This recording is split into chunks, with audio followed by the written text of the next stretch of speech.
तो सैयद को मैं फिर पकड़ रहा हूँ। हाँ सैयद भाई, बोलो भाई। जी अस्सलाम वालेकुम। जी जी वालेकुम अस्सलाम। सॉरी मैंने आपको पहले 2 दफा लिया था, आप बोले नहीं दूसरी तरफ से।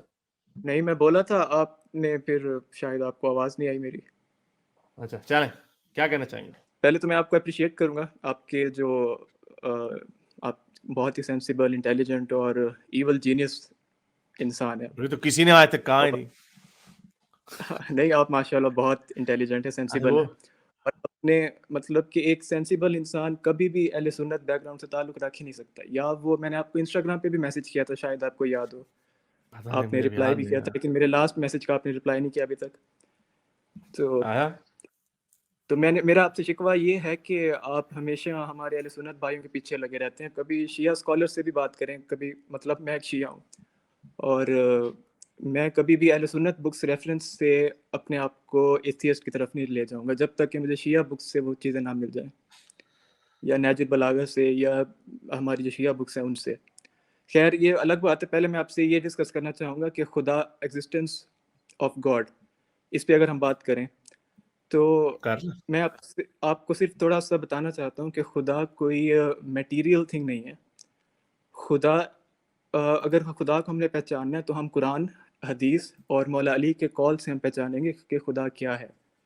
तो अगर मैं आपको बताऊं कि खुदा क्या है, तो आप मुझे टाइम देंगे? वो बताएं आप खुदा कौन है? मैं बड़ा आई एम वेरी इंटरेस्टेड। आज तक कोई जी ऐसा आपने कोई पॉइंट है जो हमने नहीं सुना हुआ पहले। जी। तो अगर हम नबी पाक से सबसे पहले देखें उनकी हदीस में कि क्या मिलता है कि खुदा क्या है, तो मैंने बहुत पहले, मैं 7th 8th क्लास में था, तो मैंने एक बुक पढ़ी थी, उस पे हदीस की बुक थी हमारी शिया की, मुझे अब नाम याद नहीं है। उसमें एक हदीस थी नबी पाक की कि उन्होंने लिखा हुआ था कि अगर आपने खुदा को पहचानना है तो आप इल्मुल अदद मतलब मैथमेटिक्स को आप लर्न करें, पढ़ें। तो इस पर मैंने बहुत मतलब कि अब जब मैंने आपको सुनना शुरू किया तो मेरे माइंड में वही क्लिक हुआ कि मैंने कहा नबी पाक ने कहा था कि अगर खुदा को पहचानना है तो मैथ पढ़ो आप। फिर मैंने कुरान में देखा, कुरान की सूरह नूर आयत नंबर 35 में अल्लाह ताला ने फरमाया कि तुमसे ये लोग पूछते हैं खुदा क्या है, तो तुम इनसे कह दो कि खुदा ज़मीन और आसमान का नूर है। ठीक है। हम्म। और अब नूर क्या है, मतलब अगर अंधेरा होगा तो उसमें खुदा नहीं होगा, इसका मतलब है कौन नूर सी का आया था? मतलब लाइट। सूरह नूर आयत नंबर 35। हम्म।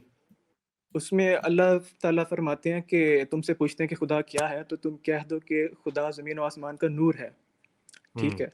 नूर का मतलब यहाँ पे लाइट नहीं है। नूर, मैंने एक शिया स्कॉलर की बुक पढ़ी थी, उन्होंने लिखा हुआ था कि नूर का मतलब है कि जो चीज़ समझ में ना आए उसे हम नूर कहते हैं, ये नहीं है कि लाइट को हम नूर कहें। अच्छा, फिर अब हम ये मौला कौन अली कह रहा है? मैं अब ये अच्छा, कौन कहता है? मुझे कंप्लीट करने दो जरा।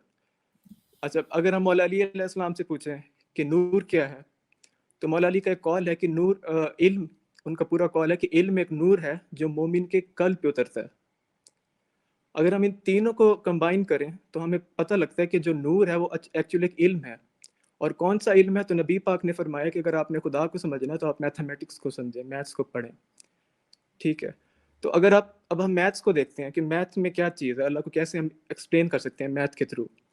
तो अगर हम मैथ्स पढ़ें तो सर उसमें हम काइंडली देखते अगर हैं आप बुरा ना मनाएं तो ये हदीस का भी कि अगर आप रेफरेंस दे सकते हैं तो बता दें, ये मैथमेटिक्स वाली। ये मैं आपको ढूंढ के फिर, एक्चुअली अभी ये मेरी तैयारी शियों के की साथ हदीस है, होगा। अब let's just take him on the face value. ये अहले तशय्युई की ओके है। ओके। बता। तो तैयारी के लेकिन साथ माइट मैं, इल्म इल्म ये देखें, इल्मुल अदाद के नाम पर भी बहस हो सकती है। इल्मुल अदाद इज नॉट नेसेसरली मैथमेटिक्स, जिसको आप मैथमेटिक्स कह रहे हैं। इल्मुल अदाद अपने आप में एक फील्ड है।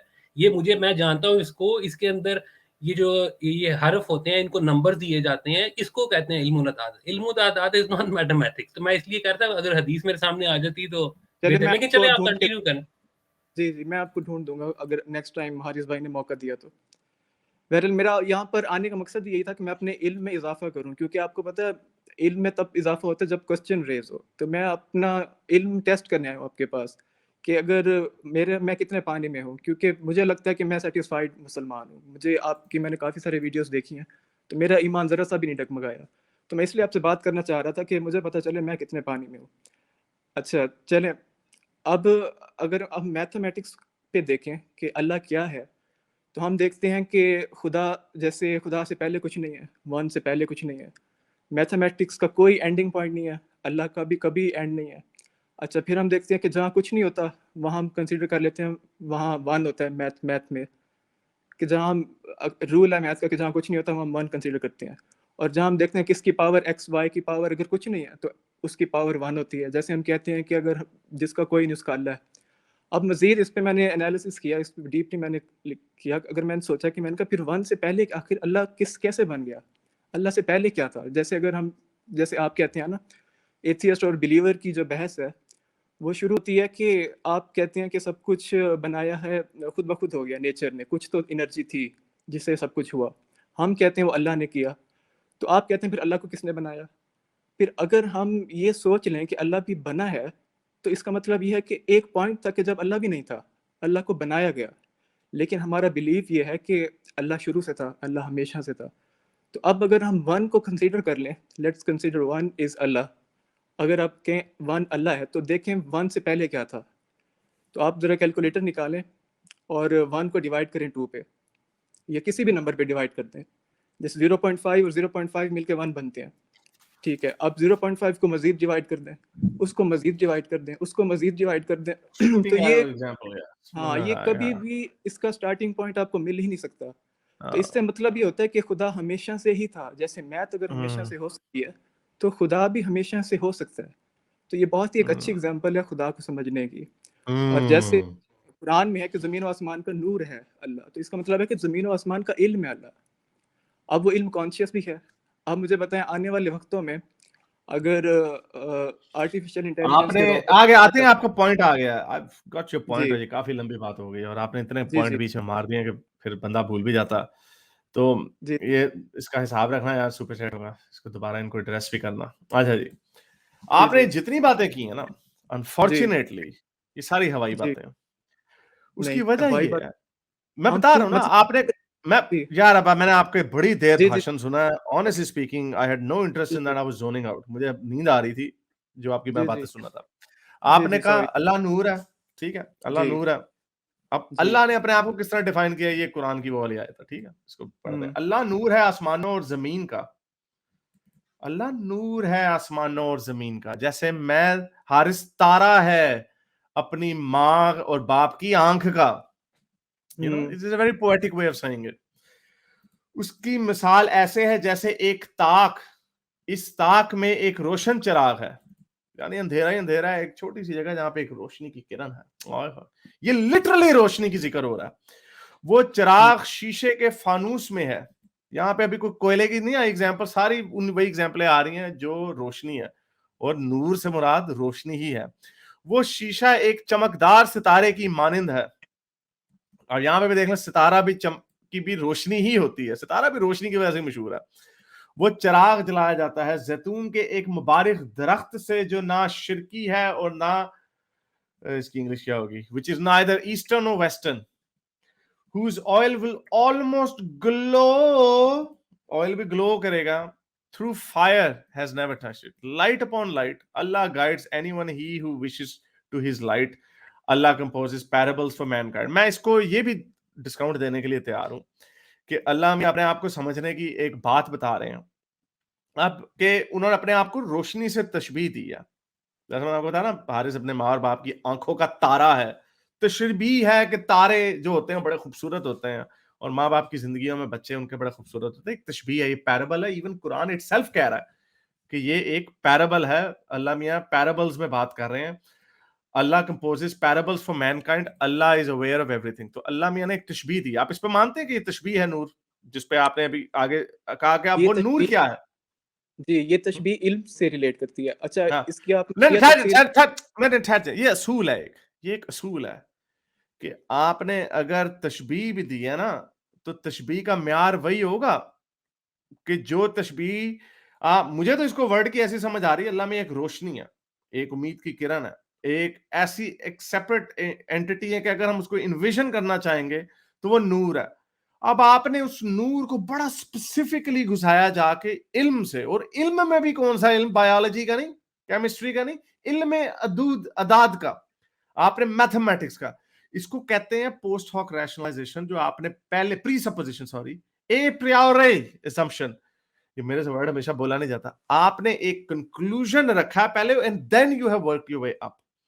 तो इसका इससे ताल्लुक जोड़ना, ये तो आपने इसको बैगिंग द क्वेश्चन है, ये आपने एक आंसर ढूंढा। अब आप गए उस पे इन्फिनिट पे, भाई इन्फिनिटी की जो प्रॉब्लम है ना, आप पूछें किसी साइंसदान से इन्फिनिटी की प्रॉब्लम, वो मैं आपको इससे भी एक ज्यादा अच्छी एग्जांपल देता हूं। आपने 1/2 कहा ना, आपने एक तीर आपने छोड़ा है और वो तीर जिस रास्ते पे जा रहा है उसको आधा कर लें।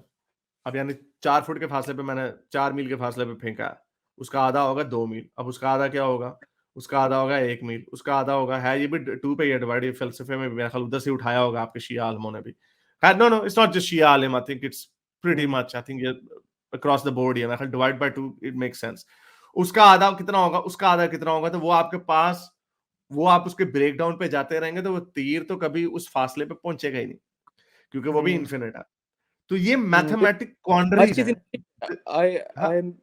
नहीं, लेकिन तीर जाएगा तो सही अपने निशाने पे, लेकिन तीर लगेगा तो सही, लेकिन मैथमेटिकली इट्स अ क्वांडरी, इसको मैथमेटिकली ये क्वांडरी है। तो ये वो मसाइल हैं जिनके पीछे आप छुप के, इधर तो मैंने आपको बता दिया कि तीर तो जाएगा ही जाएगा अपने टाइम पे, लेकिन आप उसके टाइम को डिवाइड किए जाएं बाय 2, तो वो तो टाइम इन्फिनिट पे चला जाएगा, तो बाय दैट कंक्लूजन तीर तो कभी पहुंचेगा नहीं अपने निशाने पे। सो ये जो आपने खींच तान के उसकी लॉजिक वहां से घुसाई है, लुक आप प्लीज, और I like your attitude, please इसको इंसल्ट मत समझिएगा। आई नो कि आप आए हैं यहाँ पे, बिल्कुल, मुझे आप रियली बहुत पसंद है, आपने यकीन करें। नो दैट्स ओके, आपको मुझे पसंद करने की भी जरूरत नहीं। आपने मेरा इल्म में, आपकी वजह से जो मेरा इल्म में इजाफा हुआ है, आई रियली अप्रिशिएट यू। और मैं आपको वो खे पड़ जाती है ना जब आप, वो खे पड़ जाती है ना जब आप कहते हैं आपका इल्म सीख के ना मैं और पक्का मोमिन हो गया। हाँ बिल्कुल, आपकी वजह से मैं और ज्यादा मोमिन हुआ। अच्छा चले, तो चले आप अगर एथियस्ट हैं तो आपको हमारी फीलिंग्स की कदर करनी चाहिए। यार हमारे साथ से जुदा हो जाते हैं आप बात करें। नहीं ये आपको मैं इसका वाकया बताऊं, 1 मिनट आपको मैं, नहीं ठहर जाओ, बात कहीं और चली जाएगी, बात कहीं और चली जाएगी, इसको रैप अप कर लेते हैं। तो ये जो आपने, मैं बोलूं, आपने काफी सारे पॉइंट्स रखे हैं, आपको जवाब दूं। नहीं वो आपका नहीं मैं, आपने सवाल रखा था उसका मैंने पॉइंट का जवाब, उन्हीं पॉइंट्स का जवाब दी मैंने, अपनी कोई चीज ऐड नहीं हुआ। हाँ नहीं, मेरा ख्याल से आई थिंक इट्स हो गया। तो ये मैं, लेकिन हाँ कंक्लूजन उसका ये है, आपने कहा 1 मिनट, आपने कहा बायोलॉजी के साथ मैंने क्यों नहीं रिलेट किया या केमिस्ट्री के साथ, तो वो आपने, आपके पास हदीस है ना, आपके पास हदीस है ना, आपने कहा ना आपके पास एक हदीस है। जी आपके पास मौला अली का कौल है ना जी। यार अब हियर से के ऊपर अब हम चलेंगे, वो वहीं पे आंखों का तारा है वो। आप एक सेकंड, आप कहे तारा क्या है? मैंने आपको बताया ना, हारिस अपने माँ बाप की आंखों का तारा है। किसी और जगह पे मेरी माँ ने या बाप ने कहा हो कि तारा कौन है, वो तारिक है, एक बंदा तारिक, उसका हम प्यार से तारा कहते हैं। तारा वो होता है जो आसमान के ऊपर होता है। तारा वो बोलो तारा रा रा, बोलो तारा रा रा रुम, वो भी होता है। तो आपने मुख्तलिफ कोलों को उठा के अब इन तीनों में से किसी को भी फिट किया जा सकता।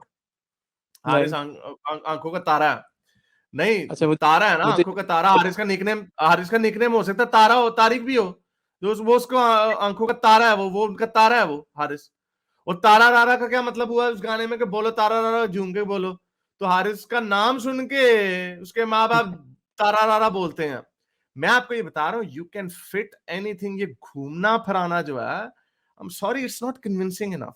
मेरे इस नेक काम को जारी रखने के लिए मुझे पेपैल या पेट्रियन पे जरूर सपोर्ट कीजिए, ताकि मैं अपना पैगाम ज्यादा से ज्यादा लोगों तक पहुंचा सकूं।